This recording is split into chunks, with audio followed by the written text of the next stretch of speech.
बिस्मिल्लाहिर्रहमानिर्रहीम। अस्सलाम वालेकुम स्टूडेंट्स। आज लेक्चर नंबर हम 7 स्टार्ट करेंगे। क्लास BSCS का हम कैलकुलस का कर रहे थे, जिसमें आज चैप्टर नंबर हम 15 जो है वो स्टार्ट करेंगे। चैप्टर नंबर 15 हमारे पास है multiple integrals. Multiple integral basically हमारे पास दो तरह के होते हैं, डबल इंटीग्रल और ट्रिपल इंटीग्रल। क्लियर है बात। इसमें एक और भी होता है हमारे पास आइटरेटिव इंटीग्रल, वो हमारे पास सिंपल इंटीग्रेशन हम उसको कहते हैं। लेकिन बेसिकली हमारे पास मल्टीपल इंटीग्रल क्या होते हैं, डबल इंटीग्रल और ट्रिपल इंटीग्रल।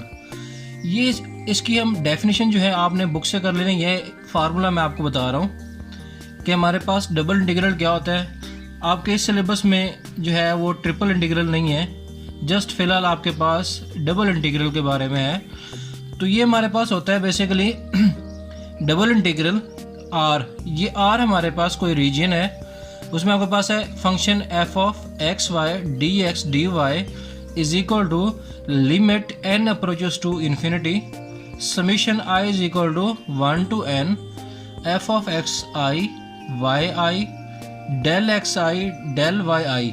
अब इसमें डेल एक्स आई और डेल वाई आई क्या है अब आपके पास, ये हम बाद में डिस्कस करते हैं। तो ये बेसिकली हमारे पास ये जो फार्मूला है आपके पास ये डबल इंटीग्रल का है। क्लियर है बात।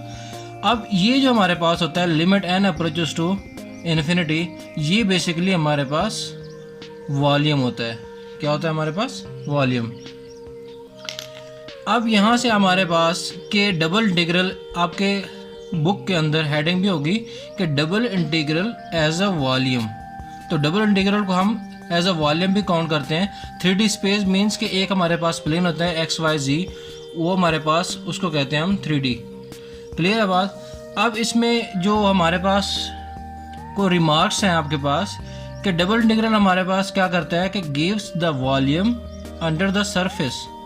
डबल इंटीग्रल हमें क्या देता है, वॉल्यूम देता है। ये अभी हमने डिस्कस किया कि फार्मूले के अंदर कि ये हमें वॉल्यूम देता है किसी भी सरफेस के अंदर। और सरफेस कौन सी होगी आपके पास, f of x y and over the region are.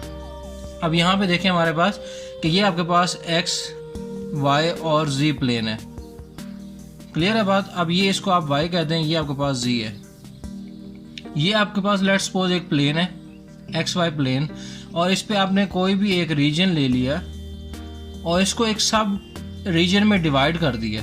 ये हमारे पास ये रीजन है, उसी रीजन के अंदर हमारे पास एक छोटा सा आपके पास डिवाइड किया उस रीजन को। ये आपके पास इसको हमने कहा था डी वाई, ये आपके पास डी एक्स। इसको बेसिकली हम कहते हैं पूरे को del A one. Del A one आपके पास बेसिकली क्या है, डेल एक्स आई और डेल वाई आई। ये हमने जो फार्मूले के अंदर डिस्कस किया था। तो इसी के अंदर हमारे पास ये क्या देता है, हमें एक सरफेस के ऊपर आपके पास एक वॉल्यूम देता है। वॉल्यूम आपके पास क्या होता है, जिसमें लेंथ विड्थ और हाइट। तो x Y x i y आई जी आई, तो ये हमारे पास बेसिकली डबल इंटीग्रल होगा। क्लियर है बात। इसमें आप देखें अगर ये आपके पास फंक्शन, ये जो हमारे पास फार्मूला, अगर ये फंक्शन आपके पास 1 हो जाए, दूसरा अगर ये हमारे पास ये function f of x y, ये अगर हमारे पास 1 है, इट मीन्स कि यहाँ पे आपके पास 1 हो, तब हमारे पास ये फंक्शन क्या देगा हमें, if f of x 1 is equal to 0 the double integral d x d y, ये हमें देता है एरिया ऑफ द रीजन।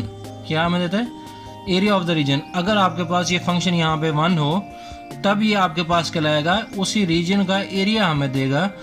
लेकिन अगर ये 1 ना हो, एफ ऑफ एक्स कोई फंक्शन हो 3D स्पेस में, तब ये हमें वॉल्यूम देता है अंडर द सरफेस। तो ये हमारे पास बेसिकली इसकी डेफिनेशंस थी कि मल्टीपल इंटीग्रल्स हमारे पास क्या होता है कि दो तरह के होते हैं। तो इसको हमने डिस्कस किया कि डबल इंटीग्रल की हमने डेफिनेशंस देखी। ठीक है, ये आपने जस्ट इसको डेफिनेशन को रिमाइंड करना है। तो इसी से रिलेटेड जो है हम क्वेश्चन करेंगे ये फार्मूले को हम देखते हुए। पहले हम आइटरेटिव इंटीग्रल को डिस्कस करेंगे, वो जो सिंपल आपके पास इंटीग्रल होते हैं। उसके बाद हम जो है ये डिस्कस करेंगे कि डबल इंटीग्रल के क्वेश्चन जो है सॉल्व करेंगे, तो आपको मज़ीद जो है वो चीज़ें क्लियर हो जाएंगी। ठीक है, नेक्स्ट हमारे पास एक्सरसाइज 15.1 है आपके पास। इसके कुछ क्वेश्चन है 1 से लेकर 12 तक, जो हमारे पास आइटरेटिव इंटीग्रल के रिलेटेड से हमारे पास हैं। तो हमने डिस्कस किया था कि हमारे पास मल्टीपल इंटीग्रल दो तरह के होते हैं, डबल और ट्रिपल इंटीग्रल। इसमें हमने एक और बात भी कही थी कि ये हमारे पास एक आइटरेटिव इंटीग्रल होता है, जो कि सिंपल इंटीग्रल हम इसको कहते हैं। ये इंतहाई आसान होता है। क्लियर है बात। अब यहाँ पे हमारे पास क्वेश्चन नंबर 1 आपके पास है, दो इंटीग्रल आपके पास गिवन है 1 से 2, 0 से 4। हमारा ख्याल ये करना है आपने कि जो आपके पास इंटीग्रल गिवन हो, जिस तरह आपके पास ये गिवन है 2xy dy dx। अब यहाँ पे आपके पास dx dy, अब जो पहले आपके पास dy है, पहले इसके रिलेटेड जो है आपने इंटीग्रेशन लेनी है। ठीक है, अगर यहाँ पे होता है dx फिर dy, तो आप dx के लिहाज से इसकी इंटीग्रेशन करते। तो यहाँ पे हमारे पास है 1 से लेके 2, दूसरा इंटीग्रल आपके पास है 0 से 4 2xy dy dx। अब हमने क्या कहा था कि जो पहले आपके पास dy होगा आप उससे रिलेटेड जो है वो इंटीग्रेशन करेंगे। अब इसमें आपके पास सिंपल, अगर आपके पास y हो तो इसका डेरिवेटिव क्या होता है 1 विद रिस्पेक्ट टू अगर हम y लें। लेकिन जब हम इंटीग्रेशन लेंगे तो क्या करते हैं हम इंटीग्रेशन में कि अगर आपके पास सिंपल आपके पास y आ जाए dy, तो इसकी इंटीग्रेशन कैसे लेंगे आप। यहाँ इसकी पावर में आपके पास क्या होगा, इसकी पावर 1 है तो इसमें एक ऐड करेंगे, वही आप जो है वो नीचे करेंगे प्लस c, तो ये इसकी इंटीग्रेशन होगी y की power 2 divided by 2 plus c। तो ये हमारे पास होगी इसकी इंटीग्रेशन। तो यहाँ पे आपके पास क्या होगा, ये तो सिंपल आपके पास इंटीग्रेशन होगी। लेट्स सपोज आपके पास अगर होता है 2y, तो इसकी इंटीग्रेशन आपके पास क्या होता है, तो यह 2y स्क्वायर बाय 2, तो ये 2 से कैंसिल प्लस c, तो y स्क्वायर प्लस c। तो ये सिंपल इसकी इंटीग्रेशन है। क्लियर है बात। तो यहाँ से, लेकिन डेरिवेटिव आपके पास, डेरिवेटिव जो है वो इंटीग्रेशन का उलट होता है। यहाँ पे आपके पास हम क्या करेंगे, सबसे पहले विद रिस्पेक्ट टू y जो है इसकी इंटीग्रेशन लेंगे। इसके y का रिस्पेक्ट आपके पास कौन सा होगा, पहले y ले रहे हैं तो पहले आपके पास लिमिट कौन सी होगी 0 से 4, तो ये y के से रिलेटेड होगी। क्लियर है बात। तो ये वैसे ही रहेगा 1 से 2, तो ये तो लिमिट आपके पास x से रिलेटेड है। अब y के रिलेटेड कौन सी है 0 से 4। अब 2x जो है वो कांस्टेंट रहेगा, विद रिस्पेक्ट टू y कर रहे हैं तो ये 2x कांस्टेंट रहेगा, तो ये आपके पास आ जाएगा 2x। अब y का क्या होगा y स्क्वायर ओवर 2, और ये आपके पास साथ में dx आ जाएगा। यहाँ पे आपके पास हमने क्या किया, सेम वही फार्मूला अप्लाई किया जो अभी हमने डिस्कस किया। तो ये 2 से कैंसिल हो जाएगा और ये लिमिट आपके पास आ जाएगी 0 से 4। तो नेक्स्ट आपके पास है 1 से लेके 2x। अब ये 0 से 4 जो है लिमिट किस तरह पुट करेंगे, अब ये किसका डेरिवेटिव इंटीग्रेशन ली थी y के रिस्पेक्ट, तो ये लिमिट भी हम y में पुट करेंगे, तो ये आपके पास आ जाएगा। अब 4 का स्क्वायर क्या होता है आपके पास 4, फिर फार्मूले का माइनस, फिर हम 0 पुट करते हैं इसका स्क्वायर, फिर ये आपके पास dx आ जाएगा। तो ये 1 से लेके 2x। अब ये 4 का स्क्वायर क्या होता है आपके पास 16 इंटू dx, 0 आपके पास 0 ही आ जाएगा। तो ये बना आपके पास 1 से 2 16x इंटू dx, तो ये आपके पास बना। अब मजीद हम इसकी इंटीग्रेशन लेंगे विद रिस्पेक्ट टू x, तो वो हमारे पास क्या बनेगी, तो 16x इंटू dx 1 से 2। तो हम क्या करते हैं इंटीग्रेशन में 16 कांस्टेंट, x की इंटीग्रेशन क्या होगी x स्क्वायर बाय 2, और ये आपके पास लिमिट आपके पास 1 से लेके 2 तक आ जाएगी। तो इसको कैंसिल करें, 2 8 16 हमारे पास होता है। यहाँ पे आपके पास आ जाएगा 8 इंटू 2 का स्क्वायर आपके पास 4 माइनस 1 का स्क्वायर आपके पास 1, तो 8 इंटू 4 माइनस 1 आपके पास क्या होता है 3, तो ये आपके पास होता है 24।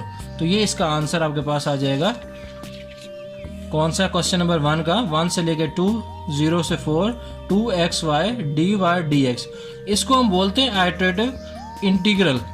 क्लियर है बात। ये इंतहाई सिंपल होते हैं, इसी तरीके से आपने इसको करते जाना है। तो नेक्स्ट आपके पास क्वेश्चन नंबर 2 भी आपके पास सेम इसी तरीके से हम इसको करेंगे। तो यहाँ पे आपके पास क्या होगा, इसको हम अलग अलग कर लेंगे, 0 से 2 माइनस 1 से 1 x dy dx। क्लियर है बात। अब फिर माइनस 0 से 2 -1 से 1 x dy dx। अब आप इसको डायरेक्ट भी कर सकते हैं, यहाँ पे आप इसको, लेकिन इसको अलग अलग करके करेंगे तो इंतहाई आसान हो जाएगा। अब इसको डायरेक्ट भी, जिसको डायरेक्ट आता है उसको डायरेक्ट कर ले, तो ये आपके पास बनेगा 0 से 2, और ये आपके पास था हमारे पास x minus y into d y d x. अब नेक्स्ट हमारे पास एक और था -1 से 1, तो हम विद रिस्पेक्ट टू पहले आप क्या करेंगे, y का रिस्पेक्ट लेंगे, तो 0 से 2 एज इट इज़। अब यहाँ पे देखें, यहाँ पे हम इसकी इंटीग्रेशन करेंगे तो y के लिहाज से तो x कांस्टेंट है, तो क्या हो जाएगा, इसकी इंटीग्रेशन क्या हो जाएगी, 1 की इंटीग्रेशन जस्ट y ही आ जाएगी। ठीक है, नेक्स्ट आपके पास है y, तो इसकी इंटीग्रेशन आपके पास क्या होगी with respect to y square by 2 -1 से 1 इंटू डी एक्स। अब इसमें हम लिमिट पुट करते हैं 0 से 2, इसमें 1 पुट करें, जहाँ पे आपके पास y होगा वहाँ 1 पुट करेंगे, तो ये आपके पास आ जाएगा जस्ट x इंटू 1 और माइनस, और ये माइनस आपके पास क्या हो जाएगा +1। क्लियर है बात, -1 माइनस 1 ये प्लस हो जाएगा। ठीक है, यहाँ पे आपके पास आ जाएगा square divided by 2 into D x, तो ये आपके पास बनेगा 2x और ये आपके पास बनेगा 0, तो यहाँ से आपके पास 0 से 2 इंटू डी एक्स। अब मज़ीद इसकी इंटीग्रेशन लेंगे विद रिस्पेक्ट टू x, तो ये बनेगा आपके पास x स्क्वायर बाय 2, तो ये 2 से कैंसिल, 0 से 2 इसकी लिमिट आ जाएगी, तो यहाँ से आपके पास आ जाएगा 2 का स्क्वायर क्या होता है 4 माइनस 0, तो आंसर आपके पास क्या आ जाएगा 4। तो ये हमारे पास था क्वेश्चन नंबर 2। तो ये हमारे पास थे एक्सरसाइज 15.1 के क्वेश्चन नंबर 1, 2 और 3 हमने डिस्कस किए। तो नेक्स्ट वीडियो में हम मिलते हैं, बाकी जो हमारे क्वेश्चन रह गए हैं उसको बारी बारी जो है वो डिस्कस करेंगे। तब तक के लिए हमें इजाज़त दीजिए, अल्लाह हाफिज़।